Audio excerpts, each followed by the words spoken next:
All right, so here's the situation. This is about the time when I almost got deported back to Haiti, but I'm not Haitian. Okay, so this is what I'm Angela. The channel was Be Fabulous You. So this is what happened. I was in Dominican Republic for a destination wedding, and I have this plan because wherever I go, I always try to get to a natural body of water, like like a spring, like a hot spring or a mineral spring, or some healthy body of water that I can immerse myself in for the health benefits. And that's just what I like to do because that's what I like to do. I think that it's fun and interesting and healthy and fun. So anyway, I had found this body of water in Dominican Republic. Our schedule was going to allow us to get there. We got there in enough time that we could go to to this body of water and be back in time for the wedding. We planned everything out to the best of our ability. So, but when I travel, I like to see. I'm not like I don't want to say a snooty traveler, but I'll get gully. When I travel, if this how the people live, I want to see how the people live. I try to experience as much as I can of the experience because I travel for the experience. So I had a plan for us to rent a car to go from Punta Blanca, which is where the wedding was, which translates into White Point, right? That's like the whitest part of the island. And you know that Dominican Republic and Haiti are on one island together. It's two countries, but it's one island. And Dominican Republic is whiter than Haiti. And then the Punta Blanca, that's like where a lot of the resorts are. And a lot of the resorts in that area that I was in, I can't speak about the whole part of that community, but they were like, they were resorts where you had to, they were like gated resorts. Like you couldn't just walk up to the hotel. You had to have a room key and everything to get in. And by me being, of the browner and nappy-headed more persuasion, when I came to the front door of where we stayed at two different places. They were like check-in. Well, the first place we stayed, we weren't at Punta Blanca.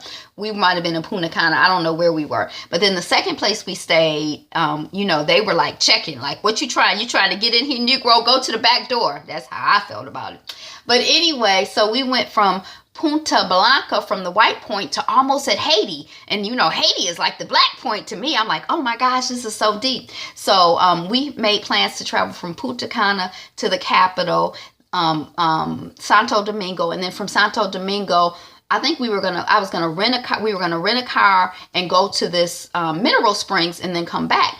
But it didn't work out that way. We took a bus from our resort to Santo Domingo. And then in Santo Domingo, we checked into the hotel, and the people at the hotel were like, well, what's up? What y'all doing? I'm like, oh, we going over to here. He like, well, you can't, y'all need to leave tonight. You can't leave tomorrow night. I'm like, actually we went and we got some food. It was the best vegetarian food I've ever had. It was this Chinese spot. I got it off of the purple cow. What is it called? The Cow. Y'all know the Cow site where you can find vegetarian restaurants all over the world. I got it off of that site. The best. And I was so freaked out because it was absolutely delicious. And I was like, this has to be meat. And I kept asking in my terrible Spanish, carne? No pork. No, whatever. At that time, I knew how to say none of the meats. But it was so delicious. But anyway, we got to the hotel. We checked in. We went to the restaurant. We came back to the hotel. We had eaten this delicious meal. They like, what y'all doing? What you here for? I'm like, oh, we're going over here.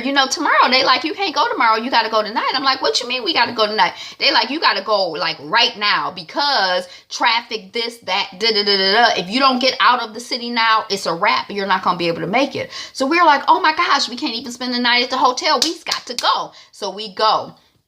And we get there. I can't remember. We might have, I don't even think we could rent a car there. I think that was the thing. We were going to rent a car at that hotel. They're like, we don't have any more cars. Our cars aren't going to be back. You're not going to have enough time. You need to take this bus to get there. So anyway, we took the bus. And then once we got to the main place that was, the place, then we could take a public bus, to go to the water place, Agua Frio. Agua Fria. So anyway, so we were, we took the bus over, and, I think that we might have had one security checkpoint going over. Now, so we went to the pool, we enjoyed ourselves, or the water feature or whatever, and we're coming back from Dominican Republic, but we're still in Dominican Republic, but we were like right on the border. It was like right on the border. And so coming back, it was like we got stopped. I'm like, wow, they stopped. They came. I'm sitting there with my nappy hair. My husband is sitting there with his nappy hair. They check our passports. Our passports are different because my passport was newer at the time. I had the chip in mine. He ain't had the passport in his. But you don't have to have matching passports to travel together, do you? But anyway, they were suspicious. They're like, where are you from, Haiti? I'm like, no, Estados Unidos. No habla francés. They were speaking to me in French. I'm like, no habla francés. Habla un poquito Espanol, but I speak English. I'm from the United States. So they, let us pass by. We're driving. The bus is driving. Another checkpoint. Get everybody's passports, really focus in on our passports. Dark, nappy head, asking questions. It's kind of like, no habla francés, habla un poquito español, no habla francés, no Haiti. They kept insisting that I was from Haiti and that we were from Haiti, but I was the main one talking because I supposedly know Spanish, but I don't really know Spanish. But I never said I knew Spanish, but I mean, I knew enough Spanish to, confidently say, no habla francés, habla inglés. No, habla inglés. Speak to me in English. I speak English. You speak English because I'm from the United States. So anyway, it was like after about 3 or 4 stops, and they had, each time it was like it was escalating.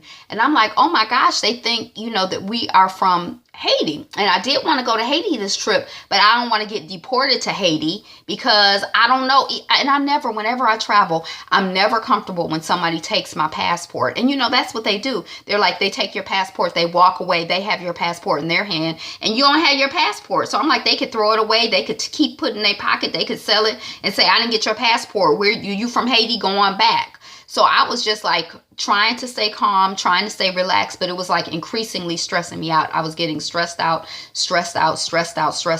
And mind you, it was like we might have had one security stop, but coming back, we weren't even halfway back, and we had 3 or 4 security stops. And so at like security stop number 4 or 5, and it's like it's escalating. I don't know, but it's escalating. It's like getting more and more intense. And finally, luckily, our bus driver, who happened to be the same public bus driver who took us there, was the same public bus driver who was taking us back. It was just like getting on a city bus. He wasn't anybody special. It wasn't a tour or anything, but he recognized us from taking us over. And so he started stepping in and speaking on our behalf and explaining that we were tourists and all of this stuff. But I promise you, if not for him stepping in, I don't know his name, but I think that we would have been deported to Haiti with our dark-skinned nappy behinds in Dominican Republic. Tried to go to the Agua Fria. So that's the story of how I almost got deported to Haiti, even though I've never been to Haiti. I'm not of Haitian descent that I know of. I've always wanted to go to Haiti. I love Haitians. I love dark-skinned, nappy-headed people. But I would not have wanted to be deported to Haiti in that way. That was very scary. But that's what I got. It's my first story time. Yay! Thank you, Fabulites. Be you, be fabulous you. And I don't know what to say. Don't be so dark or nappy hair. And also they were suspicious because we didn't have a rental car. They like, what you doing on the bus if you Americans? That story don't even make sense. If you were Americans, you would be, taking a jet or a rental car or something. Y'all just look like regular old, Negroes. Y'all ain't Americans. Peace, y'all.